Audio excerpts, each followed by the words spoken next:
हमारे आपके जीवन में भी सुनीति और सुरुचि हैं, लेकिन जब हम अपनी रुचि को महत्व देते हैं तो अपनी सुनीति का हम अनादर करते हैं। महाराज उत्तानपाद भी अपनी छोटी पत्नी सुरुचि से बहुत प्रेम करते और सुरुचि के प्रेम के कारण अपनी बड़ी पत्नी सुनीति का अनादर करते और सुनीति के पुत्र ध्रुव का भी अनादर करते।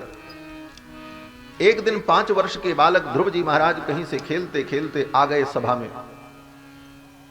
महाराज उत्तानपाद के बगल में उनकी छोटी पत्नी सुरुचि बैठी हुई थी और सुरुचि के पुत्र को, उत्तम को गोद में लेकर खिला रहे थे महाराज, उसका दुलार कर रहे थे, लाड कर रहे थे। छोटे भाई को गोद में बैठे देखा तो ध्रुव जी के मन में हुआ मैं भी पिताजी की गोद में बैठूं, और आकर के पिता की गोद में चढ़ने के लिए उपक्रम करने लगे।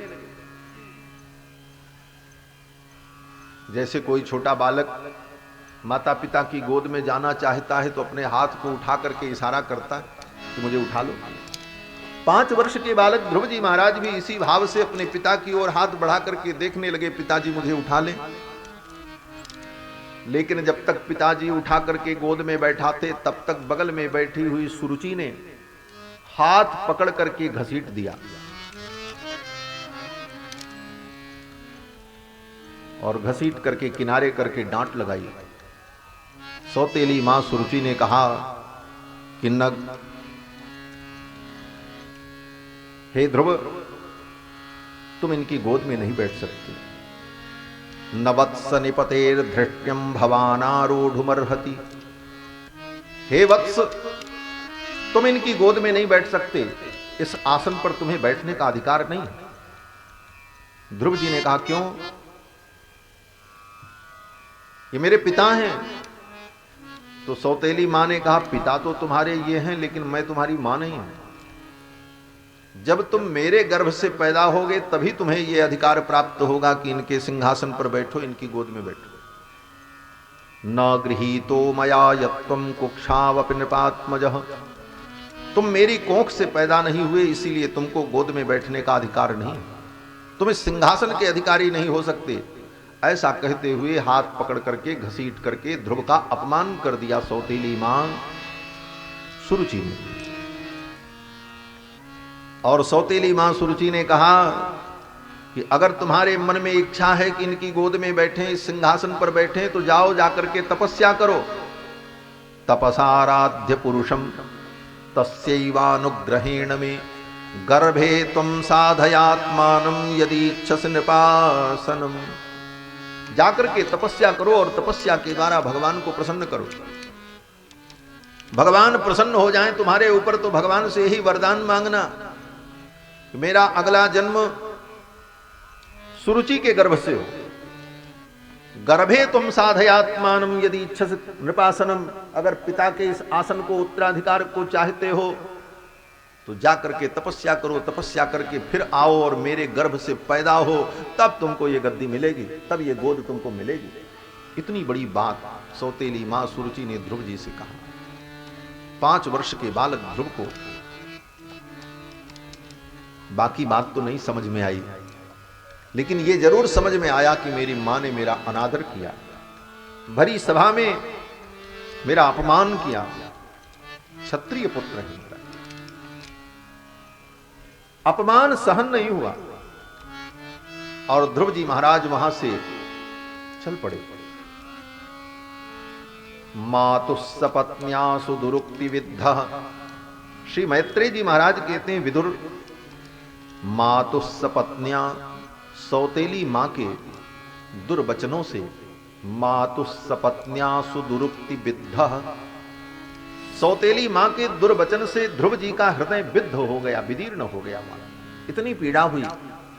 और स्वसनरुषा दंड हतो यथा ही, जैसे किसी सांप को कोई एक लाठी मार दे और सांप को चोट लग जाए और वो चोटिल होकर के फुफकारता रहे, उसी प्रकार लंबी लंबी सांस लेते हुए ध्रुव जी महाराज दौड़ते हुए अपनी मां के पास आए।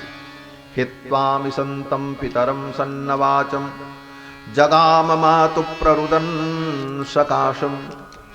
रोते हुए अपनी मां सुनीति के पास पहुंचे और मां की गोद में गिर कर फपक फपक करके रोने लगे। 5 वर्ष के ध्रुव को रोते देख करके उनकी मां सुनीति जान गई। समझने में देर नहीं लगी, सारी बातों से वो अवगत हो गई और उन्होंने अपने पुत्र को समझाया, बेटा धैर्य धारण करो, इसमें तुम्हारा कोई दोष नहीं है, तुमने तो कोई अपराध किया नहीं, दोष तो मेरा है। सुनीति कहती दोष मेरा है क्योंकि मुझ अभागिनी के गर्भ से तुम पैदा हुए, अगर तुम मेरे गर्भ से न पैदा होते, सुरुचि के गर्भ से पैदा होते, तो आज तुम्हें यह दुख न होता। सत्यम सुरुच्याभीतम भवान में यद्दुर्भगाया उदरे गृहीतः। मुझ दुर्भाग्यशालिनी के गर्भ से तुम्हारा जन्म हुआ, इसीलिए आज तुम्हें यह दुख अनुभव करना पड़ रहा है। हे बेटा, इसमें तेरा कोई दोष नहीं, लेकिन तुम्हारी सौतेली मां ने जो कहा है ना, ठीक कहा है। भगवान की आराधना से जीव को सब कुछ प्राप्त हो सकता है, और दुख को दूर करने वाले तो एकमात्र भगवान हैं। दुःखच्छिदं ते मृगयामि कंचनो नान्यं ततः पद्मपलाशलोचनात्। पद्मपलाशलोचनात् अन्यः न कोपि दुःखच्छिदः। कमल नयन भगवान के अतिरिक्त दुख को दूर करने वाला और कोई नहीं हो सकता। इसलिए हे बेटा, तुम भगवान की आराधना करो, और भगवान की आराधना से जीव को सब कुछ प्राप्त हो जाता है, यहां तक कि परम पद की भी प्राप्ति हो जाती है। ये राजा का पद और ये राज सिंहासन का पद, ये पद तो साधारण है, सबसे बड़ा पद भगवान का पद है। क्यों बोले, दुनिया में जितने पद मिलते हैं सब छूट जाते हैं, एक ही पद ऐसा है जो जल्दी मिलता नहीं, और मिल जाए तो फिर कभी छूटता नहीं। वो पद क्या है? बोले बल भगवान का पादारविंद है। तद विष्णोः परमं पदम सदा पश्यन्ति सूरयः। तद विष्णोः परमं पदम, वो भगवान का परम पद है, जो मिल जाए तो फिर जीव को कभी उस पद से च्युत नहीं होना पड़ता, वह पद सदा के लिए मिल जाता है। सुनीति ने कहा, बेटा तुम भगवान का भजन करो। ध्रुव जी महाराज चल पड़े। 5 वर्ष के बालक ध्रुव भगवान का दर्शन करने के लिए दृढ़ संकल्प करके चल पड़े। नगर से निकल करके जब चले, तपस्या करने के लिए जंगल चले गए। जब पता चला कि मेरा बेटा तपस्या करने चला गया, तो महाराज उत्तानपाद को बड़ी पीड़ा हुई। उत्तानपाद रोने लगे, मेरा 5 वर्ष का बालक ध्रुव तपस्या करने चला गया, मैंने अपनी पत्नी सुरुचि के कहने पर उसका अपमान कर दिया, क्या होगा? जंगल में हिंसक जीव उसे खा जाएंगे, दुनिया मुझे क्या कहेगी? अत्यंत दुखी होकर के जब महाराज उत्तानपाद चिंतित हुए और अपने पुत्र को ढूंढने के लिए चलने को तैयार हुए, तब तक भगवान ने देवर्षि नारद को भेज दिया, जाओ। नारद जी आए और नारद जी ने आकर के उत्तानपाद को समझाया, चिंता मत करो, तुम्हारे बेटे का कुछ नहीं बिगड़ेगा, भगवान उसके रक्षक हैं, और वो कुछ दिनों में तपस्या करके भगवान का दर्शन करके आएगा, सारे त्रिभुवन में उसकी कीर्ति होगी, और उसके तुम पिता हो, तुम्हें भी यश की प्राप्ति होगी, इसलिए निश्चिंत रहो।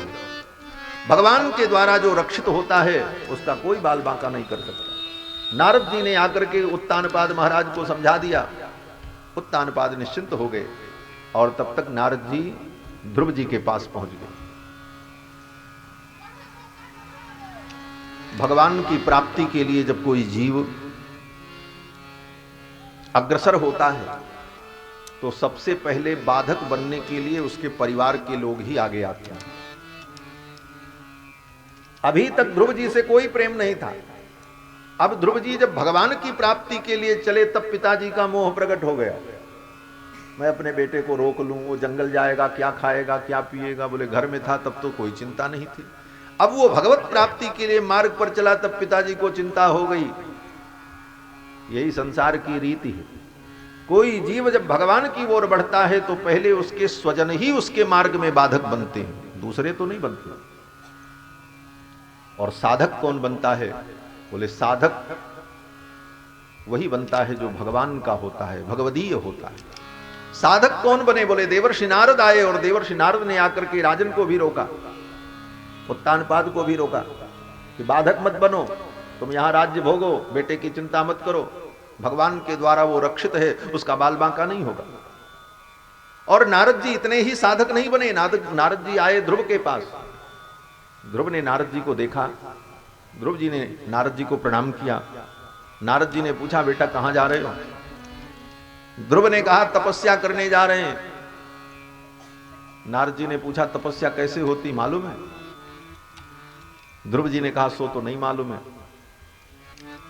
बोले तो क्या तपस्या करोगे? तो ध्रुव जी ने कहा आप ही बता दो, आप तपस्वी हो, महात्मा हो। नारद जी ने कहा कि जो बताता है, ज्ञान देता है, वो गुरु होता है। ध्रुव जी ने कहा तो मैं अब गुरु ढूंढने कहां जाऊं, आप ही मेरे गुरु बन जाओ, आप मुझे उपदेश करो। गुरु को ढूंढा नहीं जाता, भगवान की कृपा से ही गुरु की प्राप्ति होती है।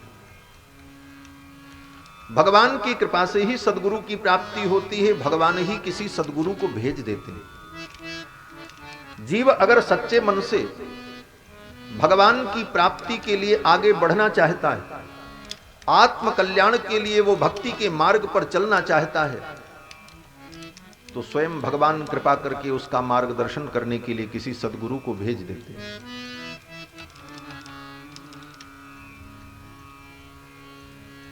और जब सदगुरु की प्राप्ति हो जाती है तो सदगुरु के बताए हुए मार्ग पर चल करके ही जीव को परम कल्याण की प्राप्ति होती है। देवर्षि नारद के रूप में भगवान ही मानो आ गए ध्रुव को उपदेश करने के लिए, और नारद जी ने ध्रुव जी को मंत्र की दीक्षा दी। 12 अक्षर मंत्र, ओम नमो भगवते वासुदेवाय, इसी मंत्र का उपदेश किया। ये 12 अक्षर का मंत्र, 12 अक्षर मंत्र। मंत्र की दीक्षा दे दी और कहा कि जाओ जाकर के इस मंत्र का जप करो। मंत्र तो वही है, सबको मालूम है, किताब में भी लिखा है, पोथी में भी लिखा है, लेकिन अपने से किताब में से पढ़ करके उस मंत्र का जप करो, बोले कोई फल नहीं होगा। क्यों? बोले मंत्र जो है वो लिपि नहीं है। पोथी में जो लिखा रहता है काले काले अक्षर में ऐसे ऐसे, वो मंत्र नहीं है। वो तो केवल उसका प्रतीक है समझने के लिए। तब बोले मंत्र शब्द रूप है, और वह मंत्र जो शब्द रूप है, परंपरा से जिस गुरु को प्राप्त हो, उस गुरु के द्वारा जब आपके कान में उपदिष्ट होगा तभी उस मंत्र का अधिकार प्राप्त होगा, तभी वो मंत्र कहलाएगा। शब्द उतना ही है, जो गुरु जी कान में कहेंगे वो चेला को पहले से मालूम रहता कि यही मंत्र हुआ तो गुरु जी बताएंगे, लेकिन पहले तक वो जब करे तो उसका कोई मतलब नहीं है। लेकिन जब गुरु जी बताएंगे, वो शब्द उसके कान में पड़ेगा, तभी वो मंत्र बनेगा।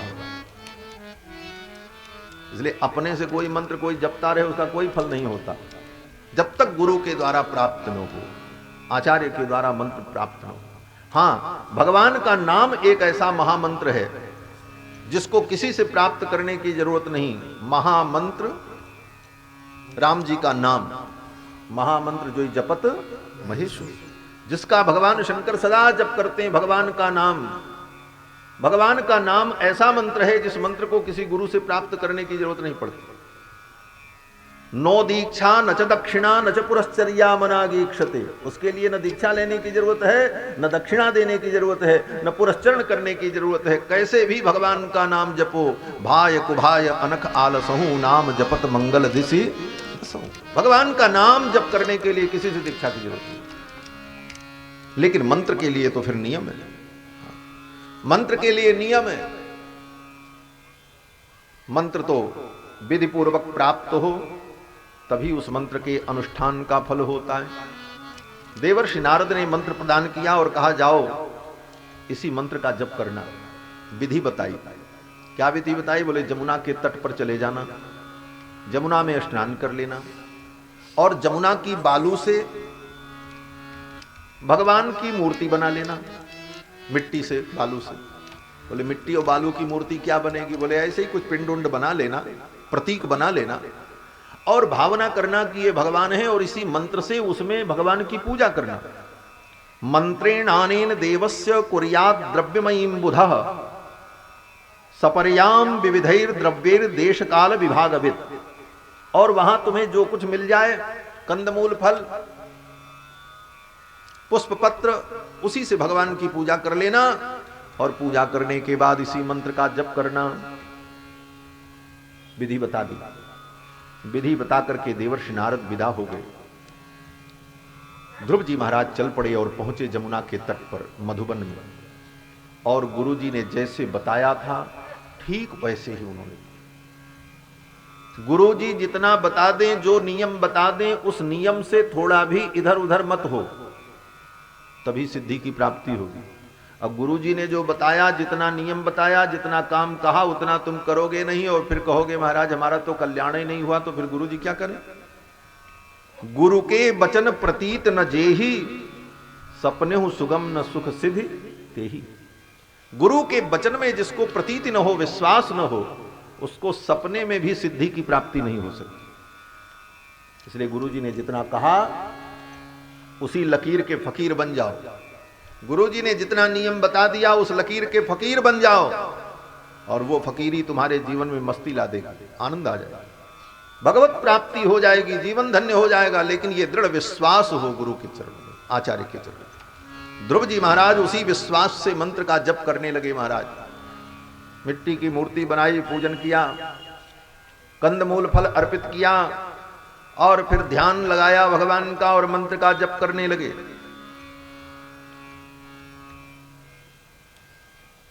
मंत्र का जब जप करने लगे तो मंत्र जप में इतनी दृढ़ता ध्रुव जी की कि पहले महीने में इतनी कठोर साधना, 3 दिन 3 रात्रि तक लगातार मंत्र का जप करते रहे।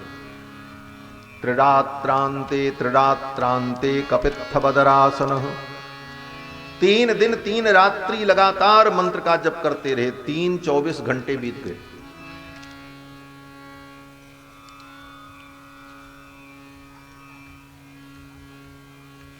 बहत्तर घंटे। जब 3 दिन बीता तब फिर होश आया, अरे 3 दिन हो गए। वो भी पता कैसे चला? बोले जो सामने पूजा की थी, मिट्टी की प्रतिमा बना करके उस पे जो फूल पत्र चढ़ाया था सब सूख गया था 3 दिन में। तब अंदाज लगा रहे 3 दिन बीत गए। फिर स्नान किया जाकर के जमुना में और आकर के पूजा की और कंदमूल फल भोग लगा करके प्रसाद ग्रहण किया और फिर मंत्र का जप करने लगे। फिर 3 दिन बीत गया। त्रिरात्रांते कपित्थ बदरासन। 3 दिन बीत जाने पर क्या खाते थे? बोले कपित्थ। कपित्थ माने कैथा, और बदरफल माने बेर। और वहां जंगल में क्या मिले? गंगा जमुना के तट पर। यही खा करके 1 महीना व्यतीत किया, और 1 महीना में भी केवल 10 दिन। क्यों? बोले 3 दिन पर एक बार खाते, तो महीने में 10 दिन ही केवल। त्रिरात्रांते कपित्थ बदरासन। 1 महीना बीत गया। दूसरा महीना जब प्रारंभ हुआ तो दूसरे महीने में साधना और कठिन हो गई। महाराज साधना का यही स्वरूप है कि उत्तरोत्तर साधना हमारी और दृढ़ होती चली जाएगी। ये नहीं कि शुरू में भक्ति जब चटकी और भक्ति का भूत सवार हुआ तो शुरू में तो बड़ा नियम और सारे धर्म पालन हुए, बाद में घसल्ली हो गए, कुछ नहीं करते। तो बाद में घसल्ली हो जाना बेकार है। हाँ, उत्तरोत्तर साधना और दृढ़ होनी चाहिए। ध्रुव जी महाराज की साधना और बढ़ गई। अब क्या हुआ? कहते हैं द्वितीयम च तथा मासम षष्ठेर्भको दिने। दूसरे महीने में 6 दिन तक 24 घंटे ठीक दुगना। दूसरे महीने में केवल 5 दिन ही आहार लिया, जो कुछ लिया 5 दिन केवल। बोले 6 दिन पर एक बार लेना था, 6 पंचे 30, 1 महीना बीत गया। तीसरा महीना जब प्रारंभ हुआ तो साधना और ऊंचाई पर पहुंच रही है ध्रुव जी की। तृतीयम चानयन मासम नवमे हनि। तीसरे महीने में 9 दिन में एक बार, महीने में केवल 3 दिन ही कुछ ग्रहण किया, 9 दिन तक लगातार मंत्र का जप करते। चौथा महीना आया तो साधना और दृढ़ हो गई महाराज। चतुर्थम अपि वही मासम द्वादशे हनि, चौथे महीने में 12 दिन तक लगातार मंत्र का जप करते रहे। चौथे महीने में तो केवल 2 बार ही कुछ ग्रहण करने का मौका मिला। 5वां महीना जब आया तो साधना इतनी उच्च कोटि में पहुंच गई। श्री मैत्रेय जी महाराज कहते हैं कि 5वें महीने में पंचमे मास्यनुप्राप्ते जितश्वासो नृपात्मजः, 5वें महीने में ध्रुव जी ने अपनी श्वास को भी जीत लिया। अब श्वास लेने की भी जरूरत नहीं। ध्यायन् ब्रह्म पदैकेन तस्थौ स्थाणुरिवाचलः, और वो भी बैठ कर नहीं, खड़े होकर। और खड़े भी कैसे, बोले एक पांव पर। ध्यायन् ब्रह्म पदैकेन, पदैकेन माने एक पैर से, एक पैर से खड़े हैं, दूसरे पैर को मोड़ करके घुटने पर टिका दिया और हाथ जोड़ करके आंख बंद करके भगवान का ध्यान करने लगे। अखंड समाधि लग गई महाराज। ध्यायन् ब्रह्म पदैकेन तस्थौ स्थाणुरिवाचलः। और दृढ़ता कितनी है, बोले हम आप एक पैर पे खड़े हो जाएं तो ज्यादा से ज्यादा 1 मिनट खड़े होंगे, उसके बाद डगमग डगमग होगा कि अब गिरे कि कब गिरे। लेकिन वेद व्यास जी कहते हैं तस्थौ स्थाणुरिवाचलः, जैसे अस्थाणु अचल होता है उसी प्रकार अचल खड़े थे। अस्थाणु का मतलब जैसे कोई पेड़ हो और पेड़ के ऊपर के हिस्से को काट दिया जाए और उसकी जड़ जमीन में लगी रहे तो उसको कोई हिला नहीं सकता, उसको स्थाणु कहते हैं। स्थाणु के समान तस्थौ स्थाणुरिवाचलः सर्वतो मन आकृष्य, सब तरफ से अपने मन को आकृष्य, यही साधना है। मंत्र का जप, भगवान का ध्यान, भगवान की पूजा क्या है। बोले हम आरती करते रहे और हमारा मन बंबई घूमता रहे ना, माला जपते रहे और मन जो है बैंक का अकाउंट जोड़ता रहे, कितना जमा हुआ कितना निकला, उंगली में माला चले और मन जो है माल गिनता रहे। बोले नहीं, मन भगवान में लगे। सर्वतो मन आकृष्य, हम भगवान की जो भी सेवा कर रहे हैं, भजन कर रहे हैं, मन वहां हो। सर्वतो मन आकृष्य, चारों तरफ से अपने मन को खींच करके हम भगवान में लगावें, यही साधना। और मन न लगे और शरीर से साधना होती रहे, बोले ठीक है, न करने की अपेक्षा कुछ करना अच्छा है, लेकिन प्रयास ये होना चाहिए कि मन भी भगवान की साधना में लगे। तन से साधना हो, साथ साथ में मन भी साधना में। ध्रुव जी महाराज ने अपने तन को तो लगाया ही, और मन को बोले सर्वतो मन आकृष्य हृति भूतेन्द्रियाशयम ध्यायन् भगवतो रूपम नाद्राक्षी किंचना परम। मैत्रेय जी कहते हैं अपने मन को चारों तरफ से खींचकर, चारों तरफ से खींचकर का मतलब मन जो है ना कई दिशाओं में भागता है, कई दिशाओं में हमारा मन जाता है। कितनी दिशा में, बोले जितनी दिशा है उतनी दिशा में जाता है। दिशा कितनी है, बोले 10 दिशाएं होती हैं ना, पूरब पश्चिम उत्तर दक्षिण आग्नेय नैऋत्य वायव्य ईशान अधः ऊर्ध्व, ये 10 दिशाएं हैं। 10 दिशाओं में ही मन जाता है, 10 दिशाओं में। और ये 10 दिशाएं कौन है, बोले जननी जनक बंधु सुतदारा तन धन भवन सुहित परिवारा सबकी ममता ताग बटोरी मन मम पद बन ही बांध बर। 10 दिशाओं में हमारी ममता हम दौड़ती है, हमारा मन दौड़ता है, और इन 10 दिशाओं में जाने वाले अपने मन को हम रोक करके भगवान के चरणों में लगाते हैं। जननी जनक बंधु सुतदारा तन धन भवन सुहित परिवारा। जननी जनक बंधु सुतदारा तन धन भवन सुहित परिवारा। सबकी ममता ताग बटोरी मम पद बन बांध बरडोरी। सबकी ममता ताग बटोरी मम पद बन बांध बरडोरी। मम पद बन बांध बरडोरी। मम पद्म नहीं बांध पर डोरे। सबकी ममता को, ममता की इस डोर को ला करके बटोर कर भगवान के चरणों में लगा दिया। सर्वतो मन आकृष्य हृदय भूतेन्द्रियाशयम् ध्यायन् भगवतो रूपम नाद्राक्षीत किंचना परम। और हृदय के अंदर ध्रुव जी महाराज भगवान का दर्शन करने लगे। हृदय के अंदर भगवान का आविर्भाव हो गया। भगवान के दिव्य मंगलमय स्वरूप का अपने अंतर मन में, हृदय में ध्रुव जी महाराज दर्शन करने लगे और उस अमृत का, उस आनंद का अनुभव करने लगे। अखंड समाधि लगी। इसका परिणाम ये हुआ कि सारे ब्रह्मांड में देवता लोग भयभीत हो गए। इंद्रादि देवता को भय उत्पन्न हो गया। अब क्या होगा? ऐसी घोर तपस्या इसने की है और इसकी तपस्या को पूर्ण करने के लिए भगवान जाएंगे और भगवान कहेंगे वरदान मांगो, क्या चाहिए? और कहीं इसने कह दिया कि इंद्र को हटाओ, हमको इंद्र बनाओ, तो हमारा क्या होगा? इंद्र को इसकी चिंता हो गई, वरुण को चिंता हो गई, कुबेर को चिंता हो गई कि कहीं इसने मेरा पद मांग लिया तो भगवान तो ना नहीं कर पाएंगे। अब क्या होगा? अब तो मेरी सत्ता ही चली जाएगी। सब देवताओं की सांस ऊपर नीचे होने लगी महाराज। जैसे व्यक्ति का पद, उसकी प्रतिष्ठा, उसका वैभव संकटग्रस्त हो जाए तो व्यक्ति की सांस ऊपर नीचे होने लगती है, उसी प्रकार देवताओं की सांस ऊपर नीचे होने लगी। अंत में देवताओं ने आकर के भगवान से निवेदन किया कि नैवम विदामो भगवान प्राणरोधम। हे भगवान, हमारा प्राणरोध हो रहा है, हमारी सांस फूल रही है, लगता हम मर जाएंगे। भगवान मुस्कुराने लगे। भगवान ने कहा मां भैष्ट बालम तपसो दुरत्यया निवर्तयिष्ये प्रतियात स्वधाम। हे देवताओं, आप भयभीत मत हो, मैं जा रहा हूं।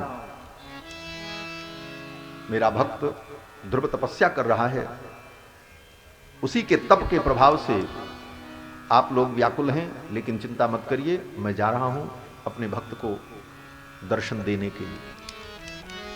भगवान चल पड़े।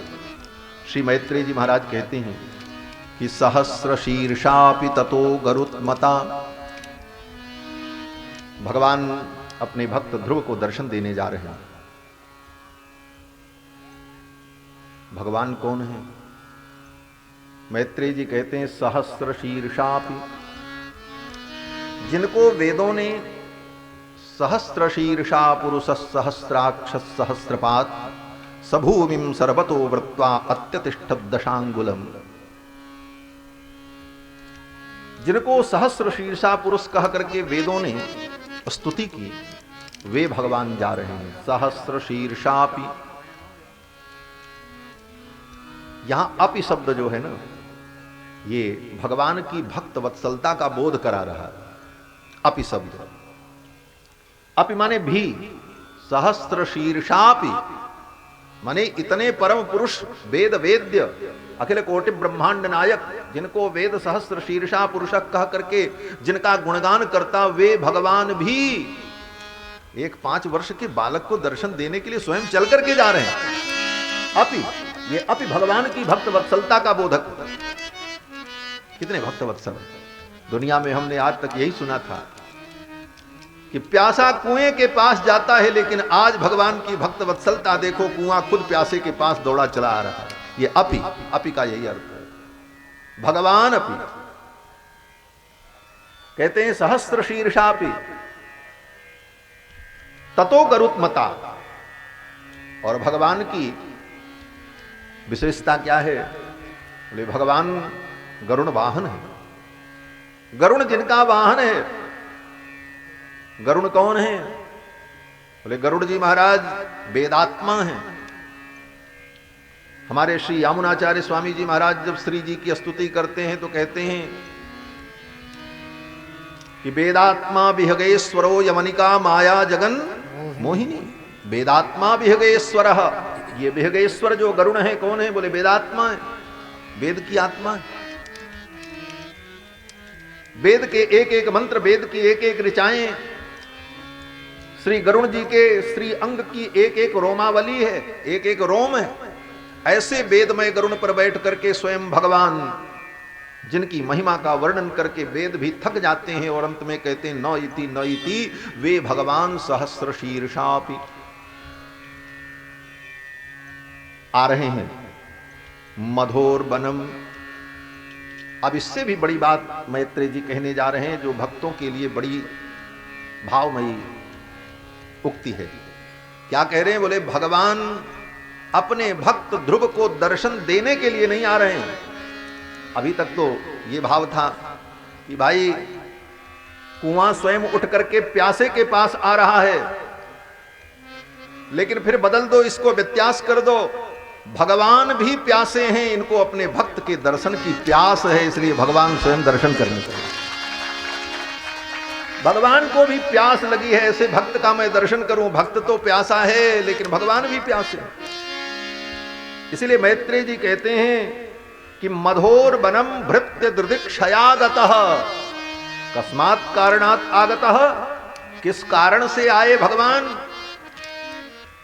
भक्त को दर्शन देने आए, ये कारण? बोले ना ना, ये कारण नहीं है। बोले तब? बोले भक्त का दर्शन करने के लिए भगवान आए। भृत्य दृदिक्षयागतः, धन्य है ध्रुव जी महाराज, जिनका दर्शन करने के लिए भगवान आते हैं। आए ठाकुर जी, और ऐसे ही हुआ महाराज। भगवान ने ध्रुव जी का दर्शन किया, और ध्रुव जी बोले, ध्रुव जी तो आंख बंद करके खड़े हैं। एक पैर पर ध्रुव जी खड़े हैं और उनकी आंखें बंद हैं, और सामने भगवान खड़े हैं। भगवान ध्रुव को देख रहे हैं, टक टक अपलक नेत्रों से भगवान ध्रुव का दर्शन कर रहे हैं, भाव विभोर हो रहे हैं। वाह, क्या साधना की है इस बालक ने, इस बालक ने मेरे लिए क्या तप किया है, यह सोचकर भगवान आह्लादित हो रहे हैं। और ध्रुव जी बोले, ध्रुव जी को कुछ पता ही नहीं है, वो तो आंख बंद किए खड़े, जैसे मूर्ति खड़ी हो। जैसे मूर्ति के सामने हम लोग जाते हैं मंदिर में, तो हम लोग दर्शन करते हैं और मूर्ति हिलती डुलती नहीं, वो तो बैठी।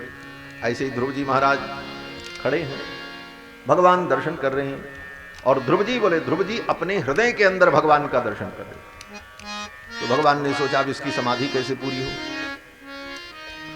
तो ठाकुर जी ने विचार किया कि इसके हृदय में जो मेरा स्वरूप है, इसके हृदय में जो मेरा दिव्य दर्शन चल रहा है, अखंड दर्शन, सवै धिया योग विपाक तीव्रया हृत पद्म कोशे स्फुरितम तडित प्रभम, उस स्वरूप को मैं तिरोहित कर दूं, वह स्वरूप अंतर्हित हो जाए तो इसकी समाधि टूट जाए। भगवान ने संकल्प किया, और भगवान के संकल्प करते ही ध्रुव जी के हृदय में जो भगवान का रूप